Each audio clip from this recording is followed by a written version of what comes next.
Olá pessoal, vamos continuar com as nossas aulas de termodinâmica A.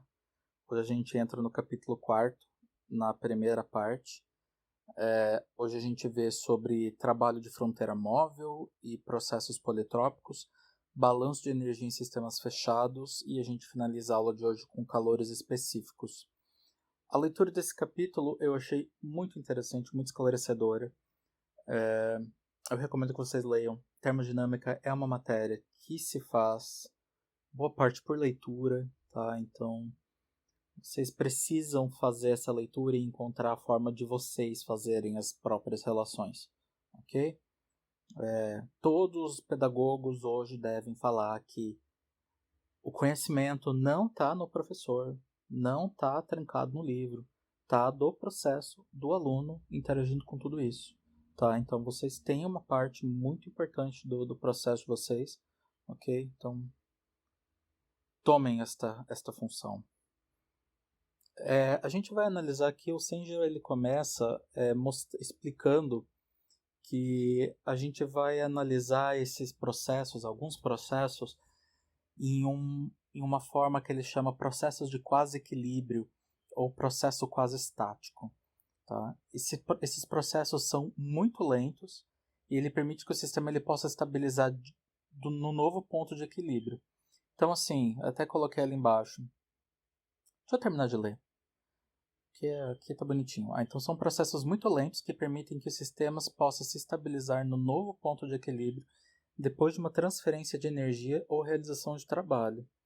Ele não é estático, tá? Por isso que é um processo que está em quase equilíbrio ou quase estático, tá? Então ele é um processo que muda ao longo do tempo, mas é muito lento. Então se a gente parar para pensar que se a gente transferir um pouquinho de calor e daí a gente tem que esperar a temperatura se homogeneizar no sistema, a pressão estabilizar, os movimentos do pistão ocorrer, tudo isso. Quando o sistema estabilizou, daí a gente vai lá e dá o próximo passinho do processo. Talvez que seja a continuação da transferência de calor. Ok? E essa é a ideia. Ok?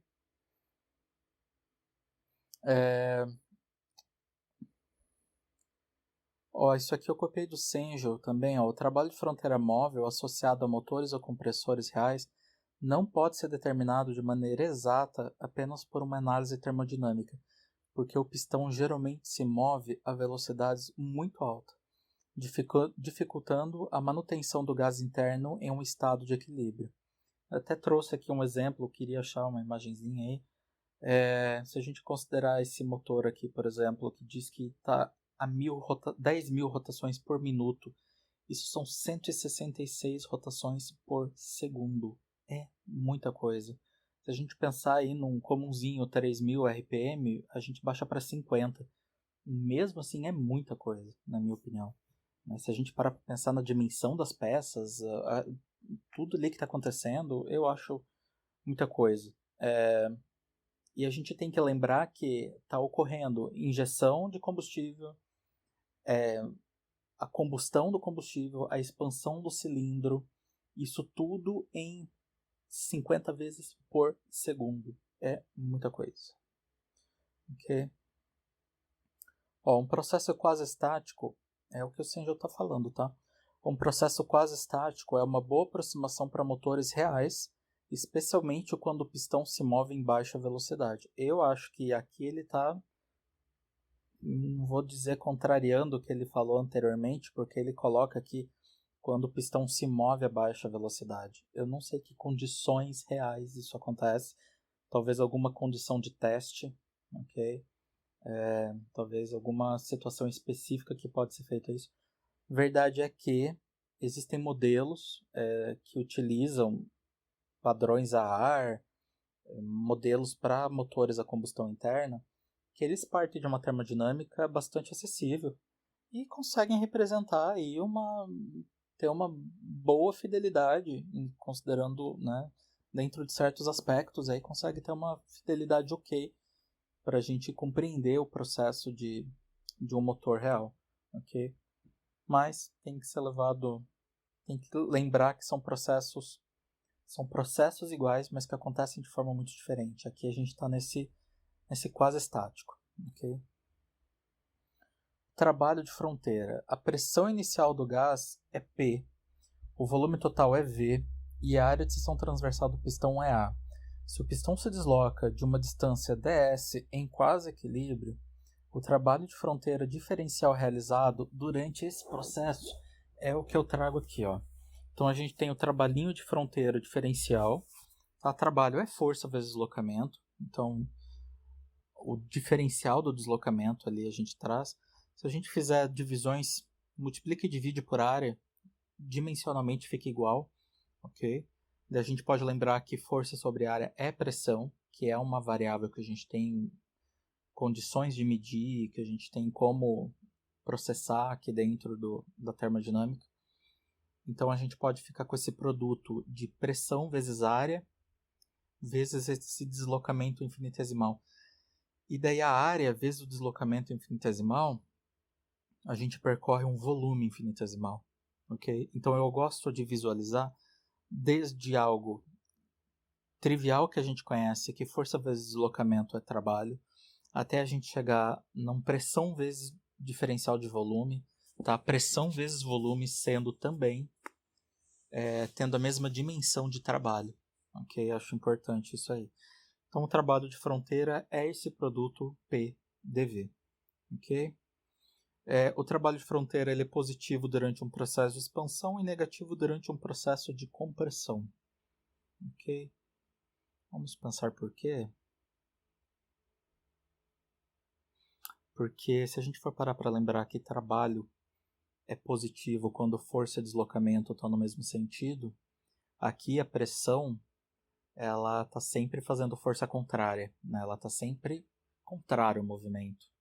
No caso de uma compressão, se a gente pensar numa compressão. Então a gente tem a pressão fazendo uma força contrária ao movimento, caso seja uma compressão, e o volume diminuindo. A gente talvez pode voltar a pensar na força vezes deslocamento, ok? Que daí a gente acha também, a gente consegue compreender que quando o volume reduz, a gente tem um trabalho negativo. O contrário acontece também.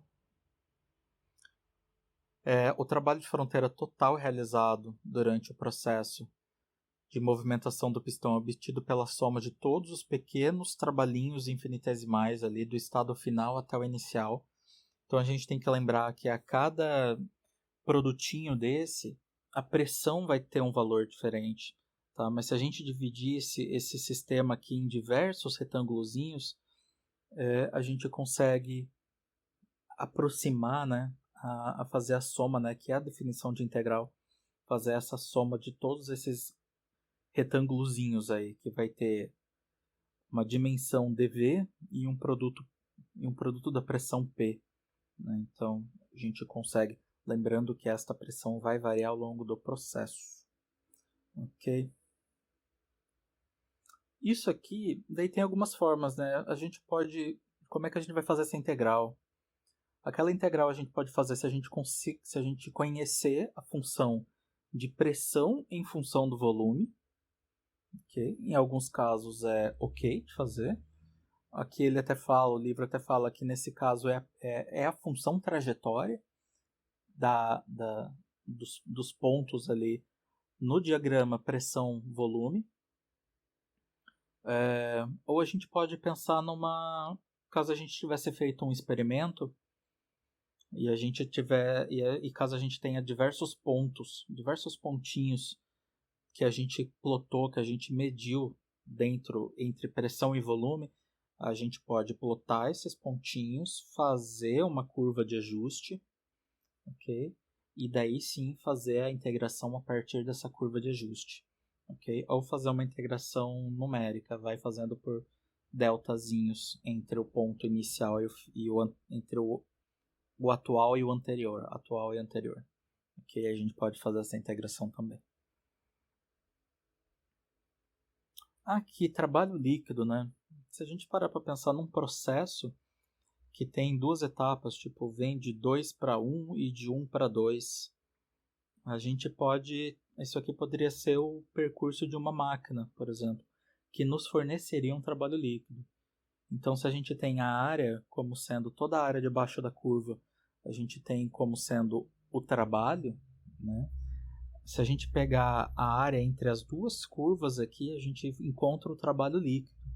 É como se, assim, em uma etapa do processo, a máquina nos fornece um trabalho, mas para ela voltar para o estágio inicial, ela precisa também ganhar um trabalho, sofrer um trabalho, né? Então, a diferença entre esses dois trabalhos é aquilo que a gente pode ter como trabalho líquido, que a gente poderia ter como trabalho útil. O trabalho de fronteira, aqui tem um pouquinho mais dessas ideias do que compõe o trabalho, né? Então, o trabalho de fronteira ele pode ser soma de diversos trabalhos, como, por exemplo, o trabalho do atrito do pistão, do atrito do pistão com o cilindro, do trabalho de empurrar a atmosfera. Por incrível que pareça, a gente empurra. Talvez a gente não pare para pensar, né? Mas a gente empurra a atmosfera, né? E a gente pode ter também o trabalho do virabrequim. Então, a gente pode dividir o trabalho, de fato, o trabalho de fronteira entre diversos outros trabalhos, ok? Empurrar a atmosfera não tem utilidade nenhuma, mas é um trabalho que simplesmente deve ser feito. Não vai ter como, a gente não vai conseguir mover um pistão sem empurrar a atmosfera. Daí fica a pergunta, né? E se esse pistão operasse numa condição de baixa pressão, como por exemplo em Marte? A gente tem máquina operando em Marte. Se eles têm pistãozinho lá operando, não sei. Mas a gente tem a opção, né? Ou qualquer outra situação. A gente pode pensar num avião a hélice com motor a pistão, sei lá, operando em em altitudes bem altas. Altitudes bem altas, né? Mas enfim. E lá a gente pode ter uma baixa pressão. Pode ser que o motor funcione de uma condição diferente, né? Então, se a gente parar para pensar que na parte de exaustão do pistão, né, do ciclo de exaustão, o pistão ele tem que empurrar, ele empurra o volume, ele diminui o volume do pistão do cilindro, né? Ele percorre o volume do cilindro, jogando o ar para fora, fazendo um trabalho contra a atmosfera, né? Se a atmosfera fosse de uma pressão muito, muito baixa, esse trabalho seria menor, né? Então o pistão ele se deslocaria mais solto, mais frouxo nesse passo de exaustão, ok? Então talvez a gente tivesse numa pressão atmosférica menor, talvez no pistão a gente tivesse um trabalho útil maior, ok? Daí a respeito da sucção do motor. É um outro problema, não sei. Só estou pensando a respeito aqui, tá? Se vocês gostam aí de motor, dê uma pensada, e o que isso causaria, né? Qual seria a influência da baixa pressão no motor na etapa de sucção, né? Porque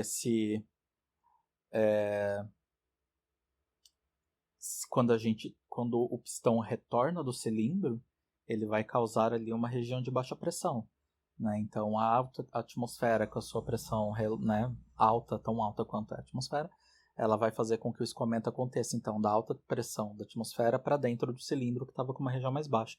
Se a pressão atmosférica externa for muito baixa, o que vai entrar? Não sei, tem que pensar. Deve ter problemas e soluções a serem tiradas disso aí. Ok? Se a gente não vence a pressão atmosférica, talvez ela vence a gente. Tá? Então, isso aqui eu busquei essa imagenzinha aí de esses cilindros aí que a atmosfera esmagou, porque a pressão interna ficou muito baixa. E sei lá, sei lá, né? Não deve ser um cilindro muito bom. Ele foi deformado pela atmosfera. Ok? Como que dá para fazer isso? Talvez de fato baixando a pressão, evacuando ele, ou talvez ele tinha vapor quente quando ele foi esvaziado, então ele estava cheio de vapor quente a uma atmosfera, foi fechado, e daí depois a temperatura do cilindro esfriou, baixou, e esse vapor condensou e ficou uma região de baixíssima pressão. Pode ser também uma forma de... Só que isso aqui, a gente tem que parar para pensar, né, que esse vaso de pressão ele teria que aguentar apenas uma atmosfera, de fora para dentro, né? Geralmente os nossos vasos de pressão eles têm que aguentar muitas atmosferas de dentro para fora, né? Então, de fora para dentro, né, ele tem que ser tão fraco a ponto de não aguentar uma atmosfera de fora para dentro, para que ele amasse daquele jeito. Aqui, ó, trabalho de fronteira para um processo a volume constante. Não vou nem ler. Se o volume é constante, não tem deslocamento, né? Se a gente parar para pensar que P, dV, vem lá de força vezes deslocamento, e o dV acontece porque a gente deslocou uma área, a gente pegou uma área e percorreu um certo deslocamento, se o volume é zero, se a variação de volume é zero, não houve deslocamento. Então, para que aconteça trabalho, tem que existir força e deslocamento. Então, não houve trabalho. Não há trabalho. Tanto é que se a gente parar para olhar esse grafiquinho ali, qual é a área daquela curva? É zero. É a área de um ponto. Um ponto não tem dimensão, né? Então, não rola trabalho. Então, a gente já viu aqui, ó, processos a volume constante, isovolumétrico ou isocórico, né? Então, não vão ter trabalho. Não rola trabalho. Pelo menos um trabalho de fronteira. Tá? Pode ser que role outro trabalho? Ah, talvez. Daí, por exemplo, se a gente plugar umas plaquinhas Peltier em volta ali, que vai fazer da diferença de temperatura uma diferença de potencial elétrico, e daí gerar trabalho por esfriando esse grande reservatório, daí talvez esse grande reservatório esfriando nos forneça um trabalho elétrico. Nesse caso, né? Piração, um pouco de viagem, mas é uma possibilidade. Ok? Agora, trabalho devido ao deslocamento não vai acontecer. Trabalho de fronteira para um processo a pressão constante. Isso aqui é interessante. Então, um arranjo pistão-cilindro sem atrito contém 10 libra-massa de vapor a 60 psi. A é absoluto, a 320 Fahrenheit. Calor é transferido para o vapor até que a temperatura atinja 400 Fahrenheit. Considerando que o pistão não está preso a um eixo e sua massa é constante, então se a massa do pistão é constante, o peso que ele faz, a força que ele faz sobre aquela área é constante, então a pressão é constante. Determine o trabalho realizado pelo vapor durante este processo. Então, se a gente só para fazer a integraçãozinha, eu não peguei os valores ali, porque eu não estou afim de trabalhar com Fahrenheit e unidade inglesa. Nesse quesito, eu acho que a ciência está se adaptando a conversar em sistema internacional. Tudo bem que daí, assim, a maior potência do mundo não quer trabalhar em sistema internacional, né? Mas algumas áreas estão se adaptando. Então, se alguém for trabalhar lá como engenheiro, dá uma revisada em sistema inglês, ok? Fica a dica. Mas o trabalho, então, né? O trabalho realizado, o trabalho PDV, se a pressão é constante, a gente pode chamá-la de P0, tirar da integral porque é constante. E daí o dV vai ser, a integral da constante vai ser só a aplicação, né, de V aplicado do ponto 2 ao ponto 1. Então a gente fica ali com o trabalho de fronteira sendo a pressão vezes a sua diferença de volume. E daí sim, o gráfico tem área. Tem uma areazinha, tá? Que é o trabalho realizado. Isso. Aqui, ó. Outro exemplo. Compressão agora isotérmica de um gás ideal. Um arranjo pistão-cilindro contém inicialmente 0,4 metros cúbicos de ar a 100 kPa e 80 graus Celsius. O ar é então comprimido para 0,1 metro cúbico, de tal maneira que a temperatura dentro do cilindro permanece constante. Determine o trabalho realizado durante esse processo.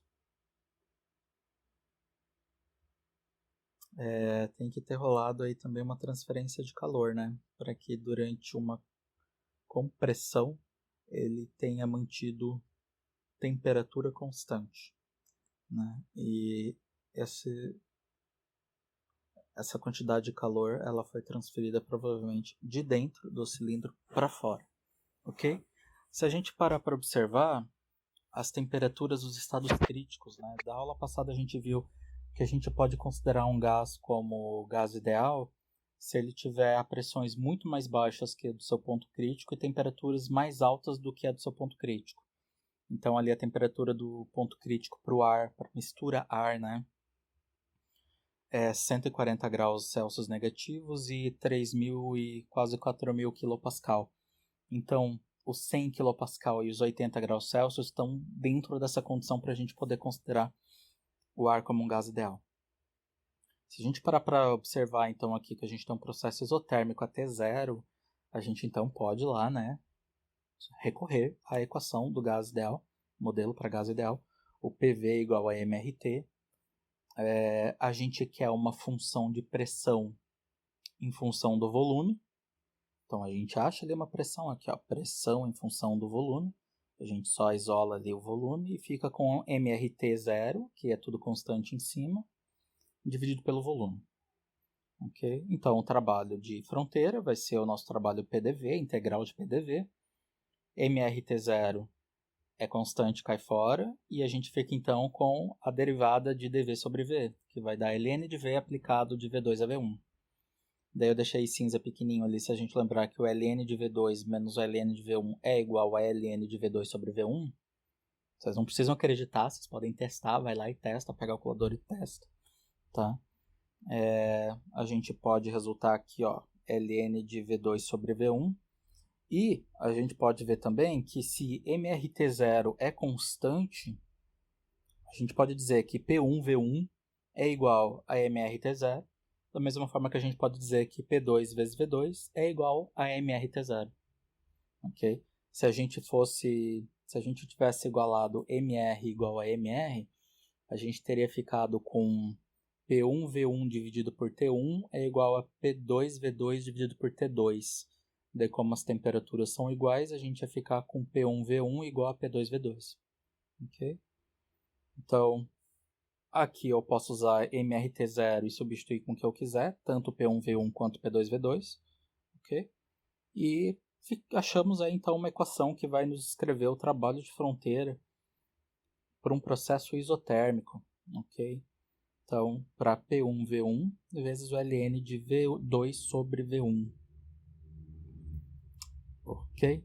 Daí, se o V2 for menor, deixa eu pensar, se o V2 for menor do que o V1, a gente vai ter o ln negativo. E daí a gente vai ter um trabalho de fronteira negativo, porque a gente fez um processo de compressão. Tudo faz sentido. Tudo bonitinho. Daí agora a gente pode aplicar, ok? Precisa decorar?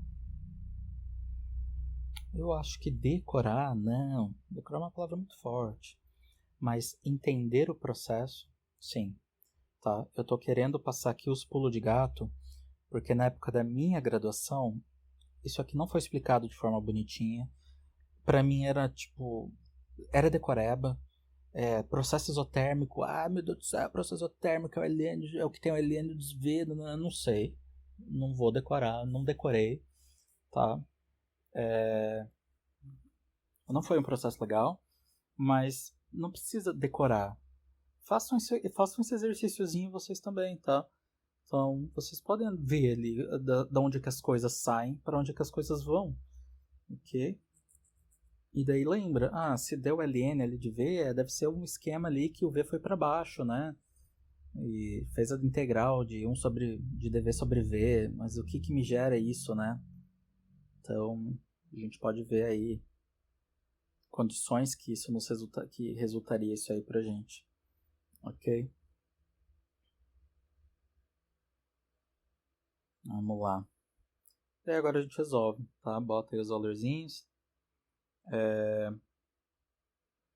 compressão aconteceu, né? Foi um trabalho aqui, o trabalho de V2 o volume V2 é menor do que o do V1, daí a gente fica aí com esse trabalho negativo. E só para a gente ver que quilopascal vezes metro cúbico dá kilojoule, então quilopascal é quilonewton por metro quadrado vezes metro cúbico, vai ficar quilonewton vezes metro, que é newton vezes metro é trabalho, então kilojoule. Por que negativo? Porque foi um processo de compressão, né? Então aqui eu coloquei os 3 processos aí que o livro trouxe pra gente. O processo isovolumétrico ou isocórico, o isobárico e o isotérmico. Ok? Precisa decorar? Não precisa decorar. Mas é bom saber de onde é que sai, por que sai, ok? Acho interessante. Aqui, ó, o livro utilizou, é que eu trouxe só aqui, mas o livro utilizou uma constante C para chamar o MRT0. Tá? Ele diz que aquela constante MRT0 é igual a C. Então ele fica com PV igual a C. E daí quando ele isola a função, quando ele busca uma função de P em função de volume, ele fica então que a função da pressão é pressão igual a C sobre V. Ok? Isso simplifica um pouquinho as coisas, bonitinho, para a gente só, né, não ter que carregar o MRT0 para tudo quanto é lado. Mas aqui a próxima conversa, ele usa esse C. Ele continua usando. Okay? Nesse negócio chamado processo politrópico. Então, ó, durante os processos reais de expansão e compressão de gases, a pressão e o volume são frequentemente relacionados por PV na N é igual a C, onde N e C são constantes. Um processo desse tipo é denominado de processo politrópico. Ótimo, legal, estamos felizes. Para que isso serve? Para que isso serve? Daí aqui ele isolou, ó, ele passou o V para baixo, passou o V dividindo, né? O V sobre N dividindo, daí ficou dividindo lá embaixo, para trazer para cima ele mudou o sinal do expoente. Daí ficou então que a pressão é igual a constante C vezes V na menos N. Daí, se a gente olhar aqui atrás, é que eu não chamei de C, né, o MRT0. Ó, aqui, olha que comportado com o nosso processo isotérmico. Se a gente parar para olhar aqui em cima, e a gente pode pensar lá, a função era P é igual a C multiplicado por V na menos N. Para que o processo isotérmico se encaixe dentro daquela função, P igual a C vezes V na menos N, N tem que ter o valor de 1. Se o N tiver valor de 1, o volume volta para baixo, porque vai estar elevado a menos 1, volta, e a gente vai ter que PV igual a C. Ok? Então, não sei se eu posso falar isso, mas o modelo do processo politrópico consegue chegar para o caso específico de N igual a 1, ele consegue se adequar ao caso isotérmico, comportado, bonitinho, fácil de resolver. Só que a vida não é sempre assim. Então, para que isso serve, né? Serve porque tem condições onde a gente não vai ter um processo isotérmico, mas a gente vai ter um processo que tem a cara similar, ok? Então, se a gente fizer um ajustezinho, em vez de dizer que sempre PV é igual a C, sempre, porque a vida não é assim, a gente vai dizer que P é igual a CV na menos N. Daí, os casos que não forem isotérmicos, a gente dá um ajustezinho, resolve e fica feliz, ok? Então, se a gente parar para olhar aqui, ó, esses 3 gráficos aqui que eu trouxe, a gente tem o caso isotérmico em que N é igual a 1, tá? A gente resolveu ali no slide anterior. Daí a gente tem um outro caso onde N é igual a K, nem lembro mais quem é esse K, a gente vai ver no futuro, tá? Para o caso diabático. E para qualquer outro valor de N, a gente pode ajustar também ali, ok? Então o valor de N é aquele coeficiente politrópico ali, ok? Daí se a gente pode analisar alguns casos específicos. Daí aqui, ó, isso aqui, já botei ali embaixo, ó, veremos mais sobre isso adiante. Eu não estou querendo resolver a vida inteira aqui agora nesse slide, não, eu só quero mostrar que onde é que isso pode ser útil, porque senão fica o troço politrópico lá e a gente não sabe para que serve. E a gente vai esquecer daí. Então, ó, considerando N maior que 1 ou menor que gama, aquele gama vai ser uma relação de CPs que a gente nem viu ainda o que é o CP ou o CV, mas essas coisas existem, então é um valor ali conveniente, bacaninha. Então, nesse caso específico ali, ó, a gente pode, então, ó, considerando o gás ideal, ok, a gente vai ter N entre 1 e gama em casos onde o fluxo de calor e o trabalho vão em direções opostas. Vamos com calma. Então, se a gente parar para pensar num processo de compressão de vapor de refrigerante, ok? Lá na refrigeração, a gente comprime vapor, né? E quando a gente comprime o vapor aquece. Então, a gente está colocando calor, a gente está colocando trabalho no vapor. A gente age sobre o vapor fazendo trabalho nele e o vapor aquece. Chega a pontos em que o vapor aquece tanto que ele fica mais quente do que a carcaça do cilindro, do que o cilindro do pistão ali. E daí, se a gente tem um gás mais quente do que a parede, o calor vai sair do vapor para a parede do compressor. Então a gente tem o compressor fazendo o trabalho no gás, mas o gás transferindo calor para o compressor. Ok? Então é isso que a gente chama ali, ó, de trabalho, de calor e trabalho em direções opostas. Ok? Daí vai ter os casos específicos onde a galera tem que modelar o compressor, tá? Para esses gases, para esses fluidos refrigerantes em específicos casos, aonde a temperatura dele fica maior do que a temperatura da parede do cilindro, ok? Daí a gente não pode mais dizer que é um processo isotérmico, não rola, mas a gente nunca diria isso, né? Porque é uma compressão violenta, né? Daí a gente tem que buscar um valor de N que se adeque a esse caso, ok? Daí a gente consegue modelar e fica feliz. Daí no outro caso, em que N é maior que gama ou menor que infinito, tá? Para valores muito, muito altos. Então a gente também considera o gás ideal, só que agora o fluxo de calor e de trabalho vão na mesma direção. Então aqui a gente pode pensar num motor a gasolina, por exemplo. Então a gente tem lá a mistura gás-combustível que entra em combustão, daí a gente agora passa a ter gases de combustão em alta pressão, que estão quente pra caramba, e estão em alta pressão. Então como ele está em alta pressão, ele vai fazer trabalho sobre o pistão, o gás vai fazer trabalho sobre o pistão e vai empurrar o pistão, ok? Então o gás fez trabalho sobre o pistão e o gás está quente pra caramba. E ele também está muito mais quente do que a parede do pistão, porque a parede do pistão está constantemente sendo resfriada, né? Porque senão dá ruim. Então, o gás faz trabalho no pistão e o gás transfere calor para o pistão. Então, calor e trabalho estão no mesmo sentido. Daí, então, eles vão ter a cara aqui, ó, mais para perto dessa curva verde, ok? Que são valores mais altos, são valores altos, tipicamente altos, ok? Então, entre pressão e volume. Então é para isso que serve esse processo politrópico. Em alguns casos em que a gente vai ser muito, muito feliz, o N vai ser igual a 1, que a gente está aqui estudando de boa, tá? Mas conforme as coisas vão avançando, o N talvez não seja 1, ok? Talvez não seja 1, vai ser outra coisa. Então aqui, ó, daí agora que a gente sabe para que serve, a gente faz as continhas.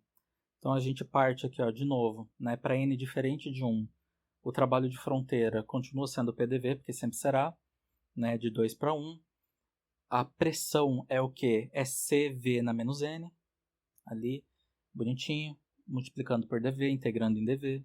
Daí a gente isola as coisas, daí eu fiz aquele processo ali, tá? Caso queiram ver, C, ó, porque se a gente colocar, a gente pode dizer que P é igual a C dividido por V na N.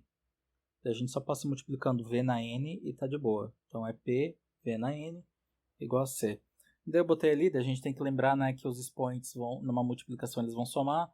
Então a gente tem ali o N mais menos N mais 1, ok? Daí a gente corta ali bonitinho e simplifica as coisas para ficar no fim das contas P2 vezes V2 menos P1 vezes V1 dividido por 1 menos N, ok? Para casos em que N é diferente de 1.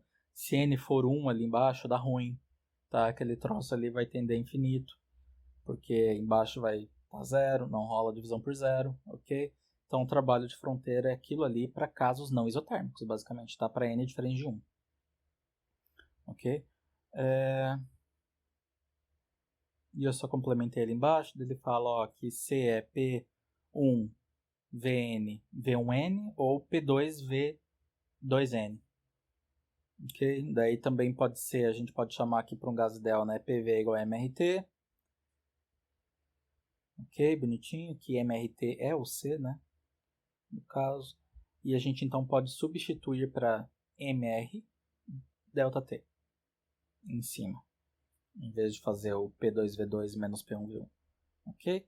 Só a relação, só joguinho aí de equaçãozinha por enquanto. De boa. E para o caso especial em que n é igual a 1, a gente já fez, tá? O C vai para fora, porque é uma constante, daí a gente vai ficar com dV dividido por V, vai dar ln de V aplicado de 2 a 1 e volta a ser, fica igual ao caso isotérmico, ok? Para gás ideal. Aqui, ó, vamos lá. Então, expansão de um gás contra uma mola. Então, um arranjo pistão-cilindro contém 0,0 metro cúbico de um gás, inicialmente a 200 kPa. Nesse estado, uma mola linear com constante de mola igual a 150 kNm por metro, está tocando o pistão, mas sem exercer qualquer força sobre ele. Em seguida, calor é transferido para o gás, fazendo com que o pistão se desloque para cima e comprima a mola até dobrar o volume dentro do cilindro.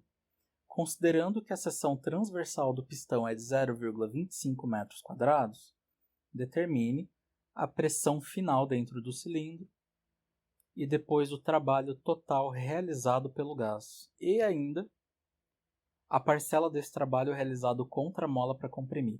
Vamos parar para pensar. Se essa mola não existisse, a pressão ia ser constante, né? O volume, a gente ia transferir calor, o volume iria aumentar, e a pressão ia ser constante. Porque o peso do pistão e a área dele é constante, então pressão constante. Só que tem a mola, então a mola vai causar um aumento de pressão. Ok? Então vamos lá, vamos por partes. Então a gente tem ali os volumes, tá? Ele parte de 0,05 para 0,1 metro cúbico. A pressão inicial era 200 kPa e a gente pode ver que a variação de volume ela é devida à variação de alturinha, de deslocamento ali do pistão. Ok? A gente pode encontrar ali com a variação dos volumes e com a área de seção transversal, né, já que a gente tem ali 0,1 menos 0,05 igual a 0,05, daí a gente encontra que o ΔX ali que eu desenhei vai ser 0,2, que é o delta de deslocamento do pistão, ok? 0,2 metros. Se a mola não fizesse força, não haveria aumento de pressão. Então vamos pensar nesse caso, tá? Não foi o que eu pensei. Eu já vim calcular a força de mola aqui, ó. Então a força da mola é K vezes X, né? A gente tem ali a força da mola em 30 kN.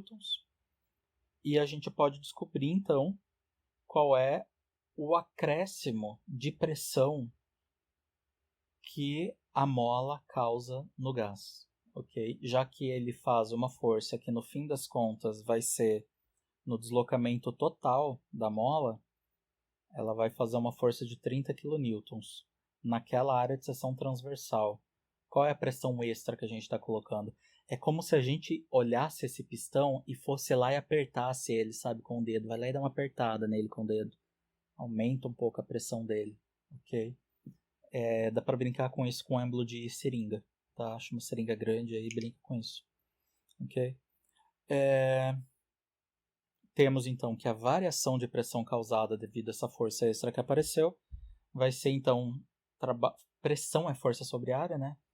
A gente encontra ali que apertando ali naqueles 30 kN a gente causa um aumento de 120 kPa de pressão, ok?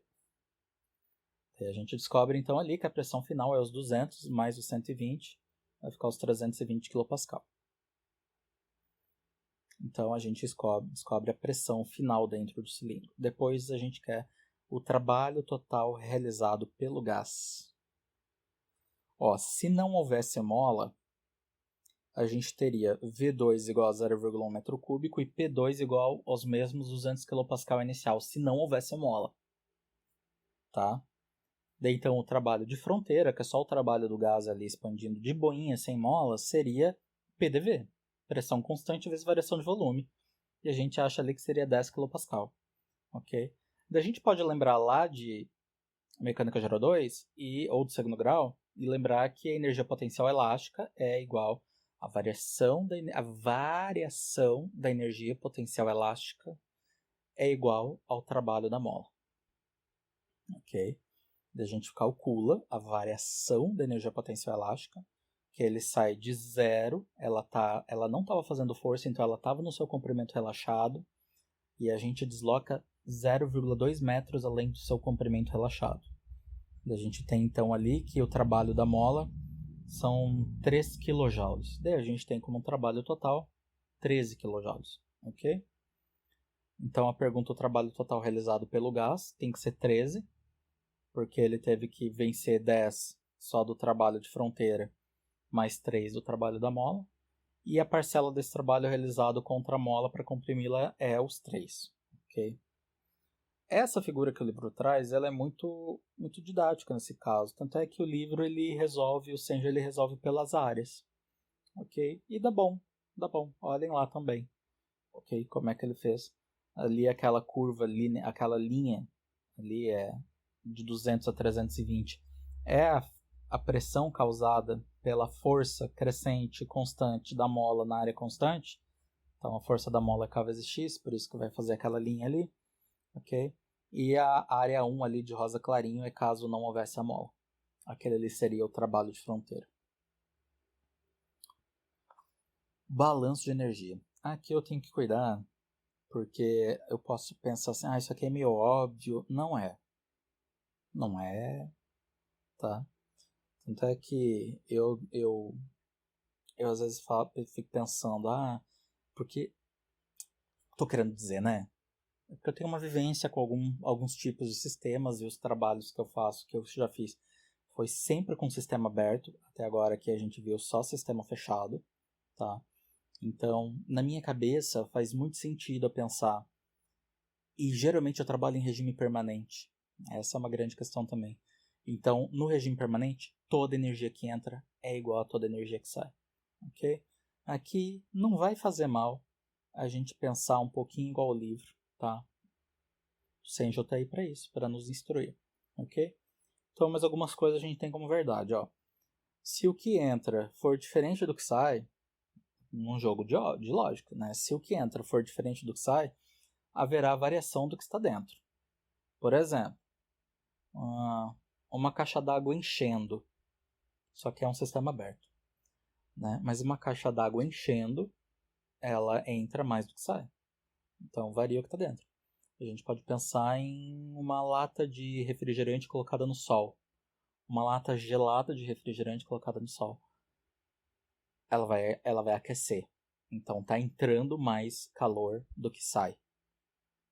Então dentro varia algo. Dentro varia o quê? Varia a energia interna. Tá? Se não houver variação, tudo que entra tem que ser igual a tudo que sai. Por exemplo, a lata de refrigerante depois de já estar quente. Tá? Depois que ela já chegou na temperatura alta dela, o sol continua batendo, então ela continua tendo transferência de calor devido ao sol, mas ela está quente.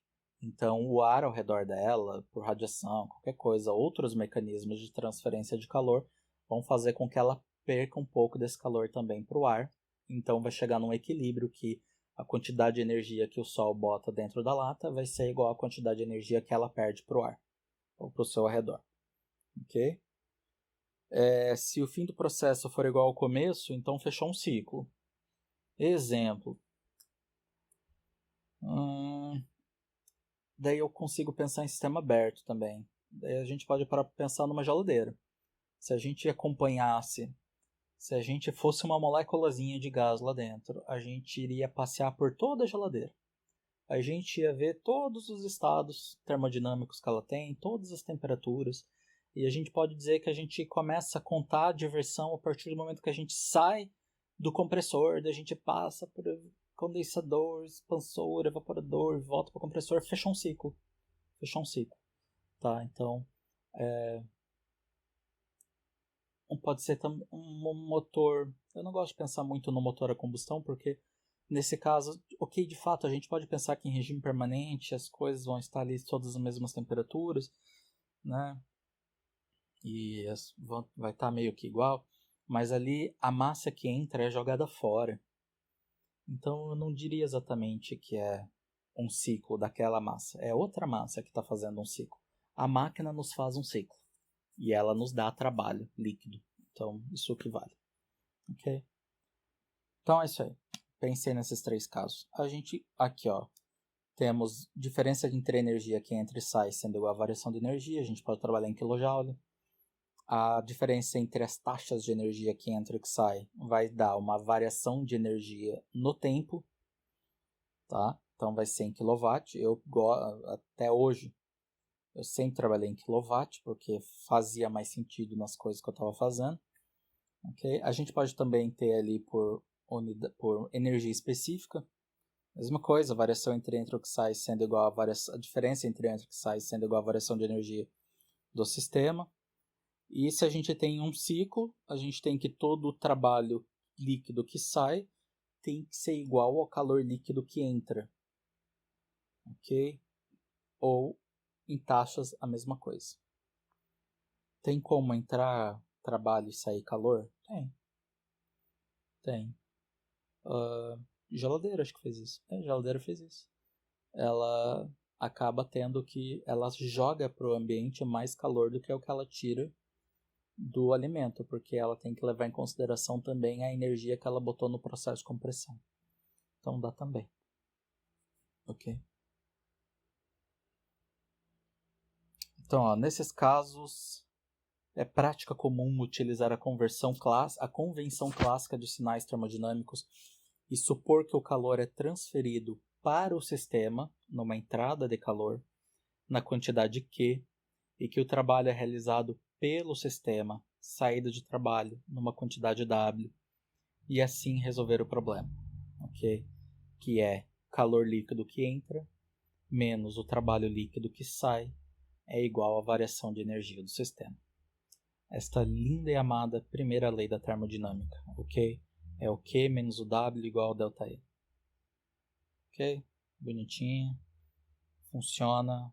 Não é infalível, mas ajuda muito a nossa vida. Ok? É assim, ela não é infalível no papel. Ok? A gente pode, às vezes, impor coisas a ela que ela vai aceitar, e o papel aceita muita coisa, a primeira lei da termodinâmica também. Matematicamente as coisas podem funcionar, ok? Mas daí a gente teria que exigir coisas absurdas da natureza. Daí a natureza não vai fazer o absurdo, ok? Porque a natureza é limitada ainda pela segunda lei da termodinâmica. Muito legal. Vamos lá. Aquecimento elétrico de um gás a pressão constante. Então aqui a gente vai ver variações de entradas e saídas de trabalho e calor. É isso. Então, um arranjo pistão-cilindro contém 25 gramas de vapor de água saturado, mantido a pressão constante de 300 kPa.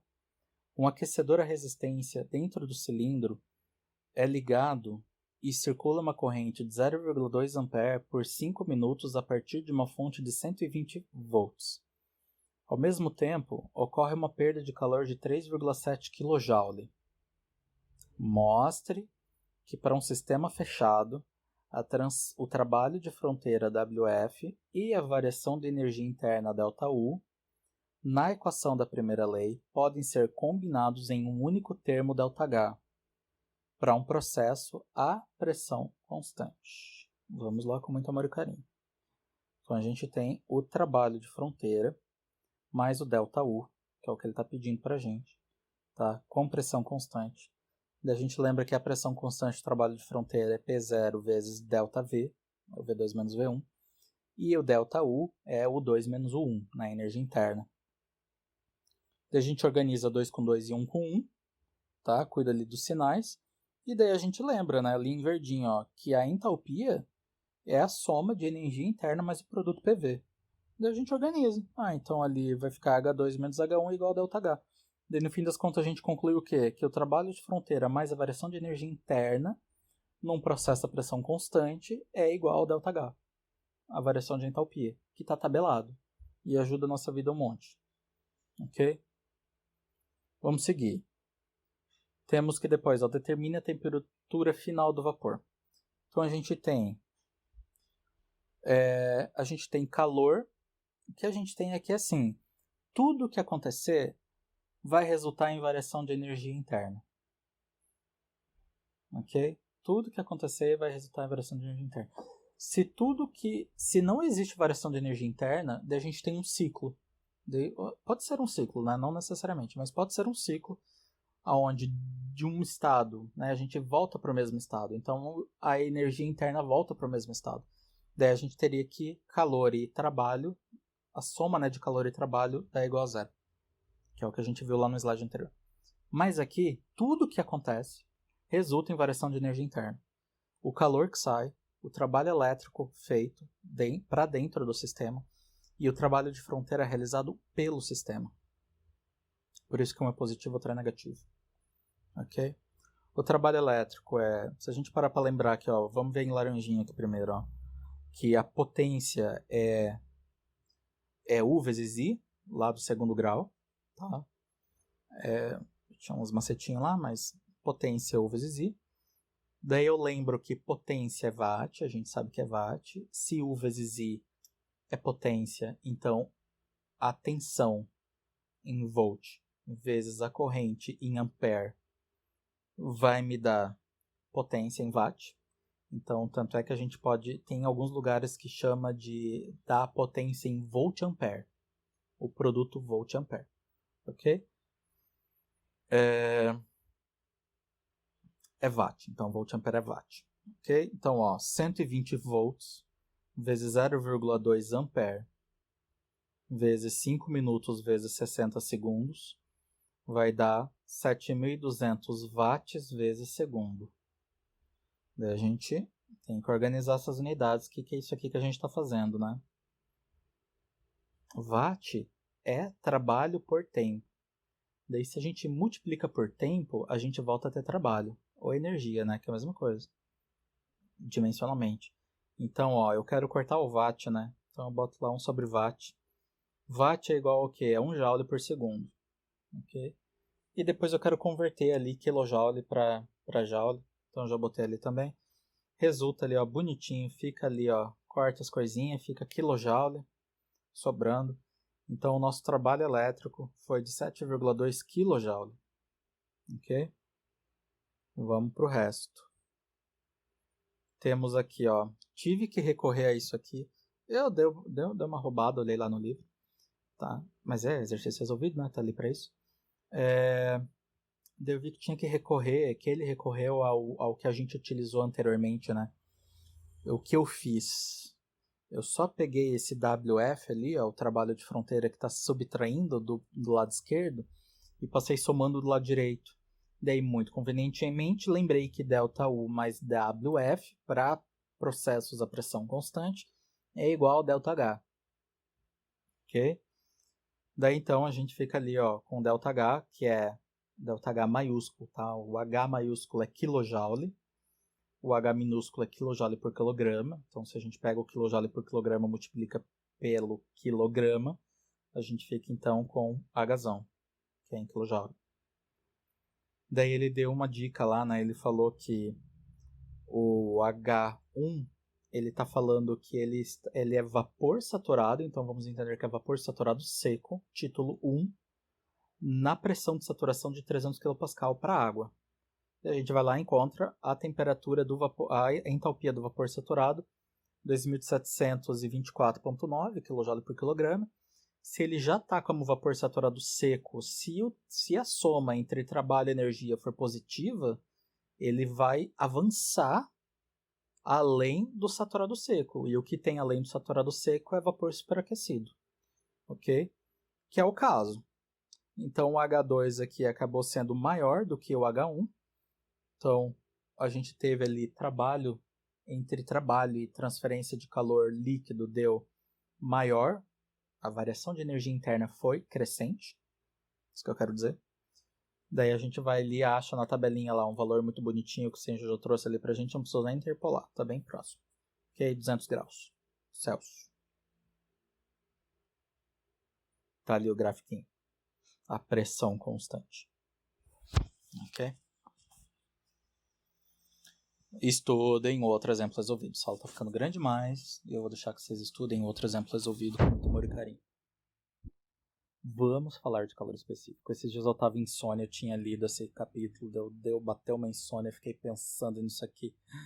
Eu pensei, não, eu vou dar um exemplo, só que pode ser claustrofóbico, daí eu não vou dar exemplo claustrofóbico, porque pode ter aluno claustrofóbico, não. Mas vamos lá.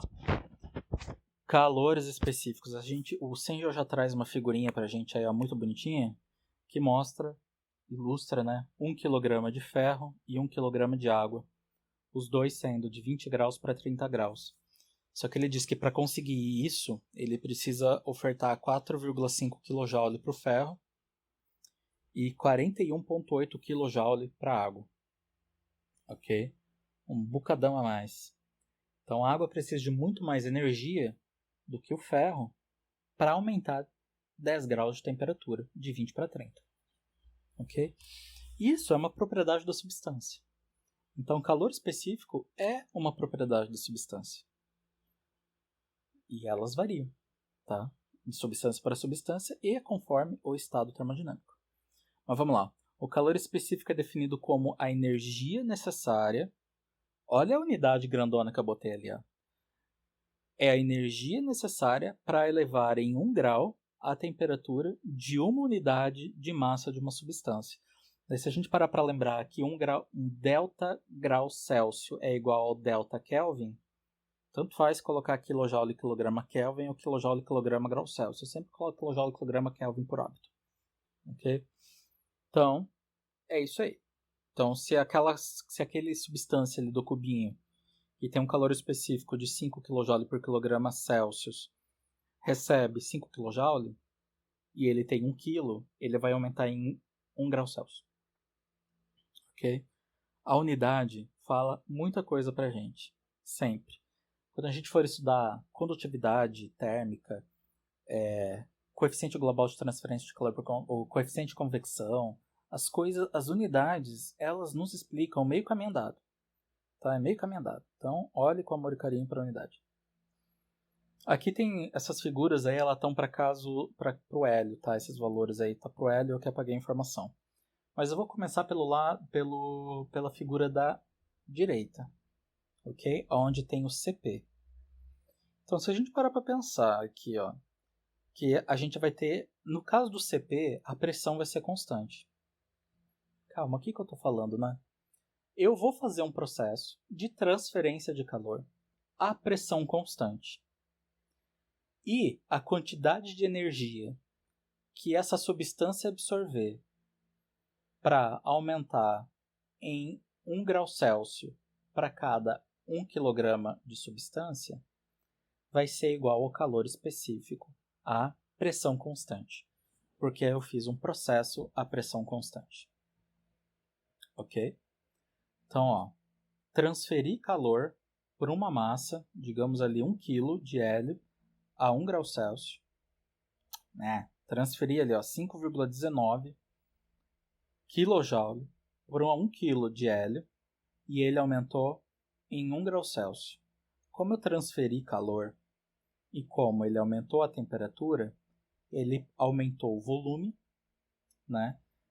E a gente pode pensar assim, se fosse quase estático, vamos utilizar esse conceito. A gente bota um pouquinho de calor, as moléculas vão se agitar mais, isso vai resultar num aumento de pressão. Essa pressão, essas moléculas vão ficar se batendo para lá e para cá. Vai acontecer um desequilíbrio de forças no pistão, porque a pressão agora está maior do que a força-peso. A força de pressão está maior do que a força-peso. A força de pressão, né, é a pressão na área, faz uma força maior do que a força-peso. Daí o cilindro sobe até que o volume diminua e as moléculas voltam a ter a paz de espírito que elas precisavam na pressão que elas tinham, né? Elas voltam a ter a pressão que elas tinham anteriormente E daí elas voltam a equilibrar essa força no pistão de pressão vezes área com força-peso. Então, aumenta o volume porque no meio do caminho aumentou a pressão. Daí esse desequilíbrio de pressão aumentou o volume e depois equilibrou de novo. Por isso que é importante o conceito do quase estático. A gente precisa esperar com que ele chegue nos seus regimes ali estacionários, ok? Nos seus equilíbrios. Mas é isso aí, ó. Botei calor, a substância ela vai fazer trabalho de fronteira se a pressão é constante, se o cilindro está solto. Então, eu coloquei energia, coloca um pouquinho de energia, ele aumenta de temperatura e faz um trabalhinho de fronteira. Tem que fazer duas coisas: aumentar a energia interna e fazer trabalho de fronteira.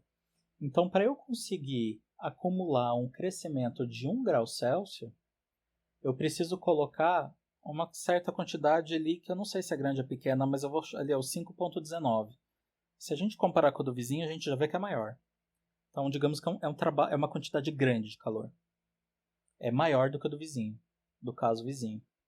Ok?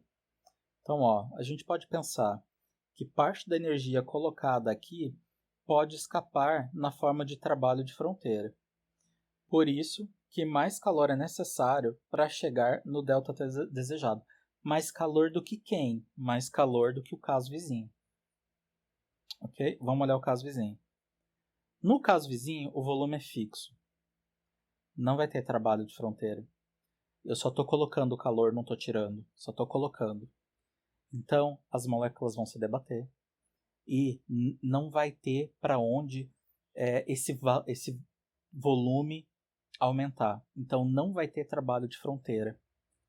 Então, toda energia que eu coloco, ela resulta em aumento de energia interna. Então, isso quer dizer que eu vou conseguir a minha variação de 1 grau Celsius com menos calor do que eu preciso no caso de pressão constante. Ok? Então, é essa relação que eu preciso que seja feita. No caso de volume constante, todo o calor que eu coloco resulta em variação de energia interna. No caso, a pressão constante, o calor que eu coloco vai virar energia interna e trabalho de fronteira. A pressão constante. Ok? Então, numericamente, o CV é menor do que o CP por isso. Porque o CV, ele colocou calor, ele resulta em aumento de temperatura. Porque a energia interna é totalmente, intimamente ligada à temperatura da substância. Ok? Eu gostei. Quando eu saí da minha termodinâmica, eu não tinha essa ideia resolvida. Eu não tinha. Então, assim, eu espero que eu tenha explicado de forma clara. Se não entendeu, volta o vídeo. Se não entendeu, pergunta que a gente discute. Tá? Tem Telegram, tem e-mail, tem o que quiser. Mas eu pensei dessa forma e quis trazer o pulo do gato aí. Caso vocês queiram. Eu acho muito legal isso aí. Ok? Vamos lá. Calor específico para volume constante. Por que as coisas são o que são? Tá? Então, se a gente parar para pensar lá a variação de energia entre o que entra e o que sai vai ser igual à variação de energia. No caso aqui vai ser igual à variação de energia interna. Ok? Daí eu tenho que parar para dar uma pensadinha ali. Ó. O dq, o calorzinho infinitesimal, já que a gente está sempre trabalhando com infinitesimal ali, ele vai ser o CV vezes ΔT, vezes o dt. Ok? É uma definição. É a quantidade de calor que eu coloco, ela é, ou melhor,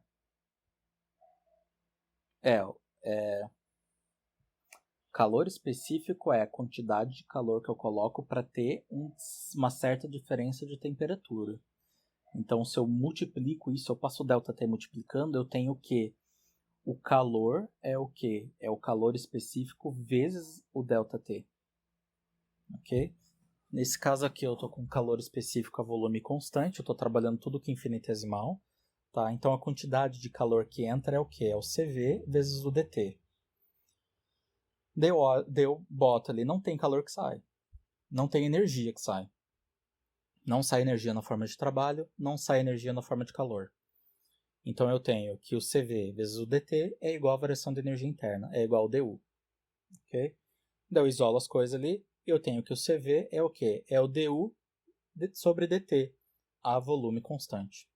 Então, ó, é adequado definir o CV como a variação da energia interna de uma substância por unidade de variação de temperatura a volume constante.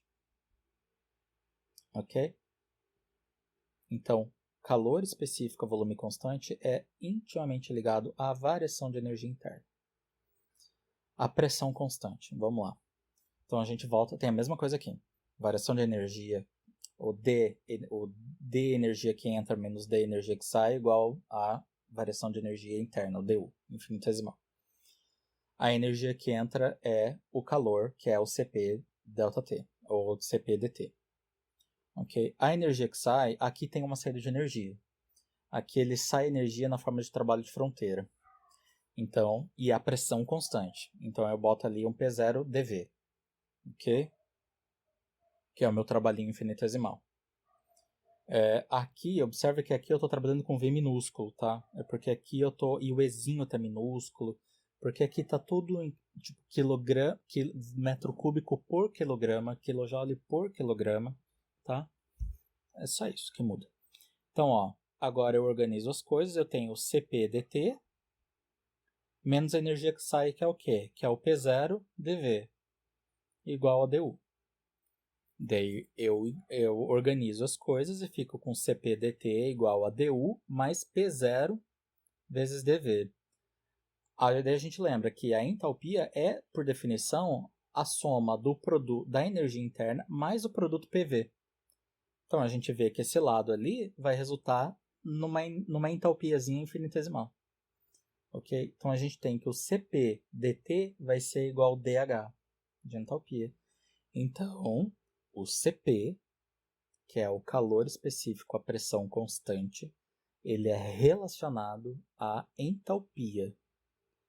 Tanto é que lá na transferência de calor, no colégio, a gente já falava lá do Q igual a MCP delta T, era o que macete. A gente já falava Q igual a MCP delta T, tá?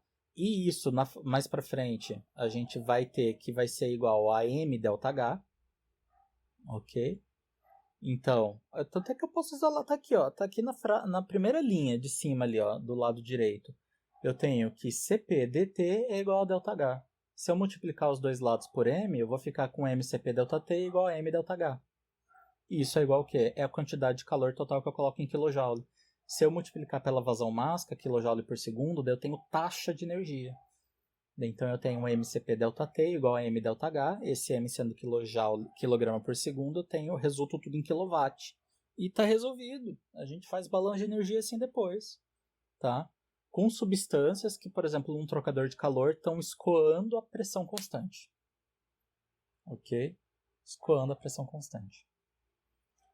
Então tá aí, ó, bonitinho. O CP, então, é o quê? É o dH/dt, a pressão constante. Então, ó, o CP ele pode ser definido como a variação de entalpia de uma substância por unidade de variação de temperatura à pressão constante. Ok?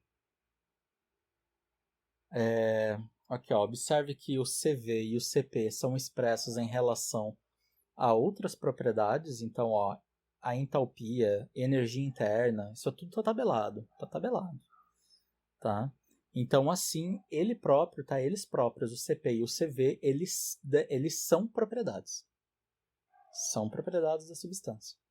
Ok? E como outras propriedades, CP e CV também variam com os diferentes estados termodinâmicos. Então, se a gente definir lá um estado termodinâmico, claro, tem uma certa pressão, uma certa temperatura. Eu defino entalpia, defino viscosidade, condutividade térmica, calor específico, pressão constante, calor específico, volume constante, tudo vai. Por aí vai. Porque são propriedades. Tanto é que elas variam com os diferentes estados termodinâmicos. Tem ali a figurinha do lado ali, ó. Considerando o ar, tá? 1 kg de ar saindo de 300 Kelvin para 301 Kelvin, absorve 0,718 kJ. Para sair de 1000 Kelvin para 1001 Kelvin, a massa é a mesma, o ΔT é o mesmo, mas o patamar de temperatura é outro.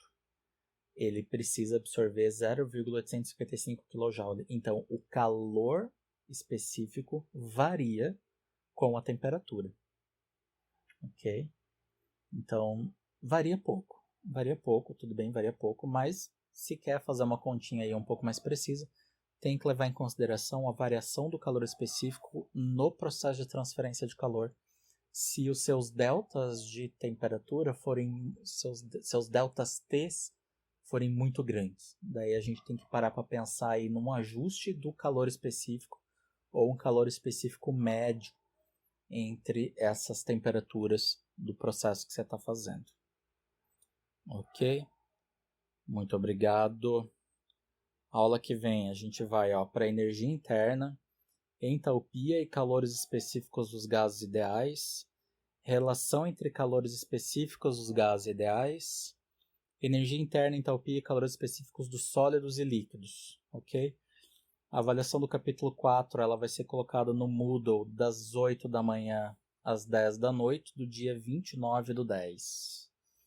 Ok? Então a gente ainda tem a aula da semana que vem, que é essa segunda parte do capítulo 4. E na outra semana, na outra sexta-feira, a gente tem a avaliação. Muito obrigado.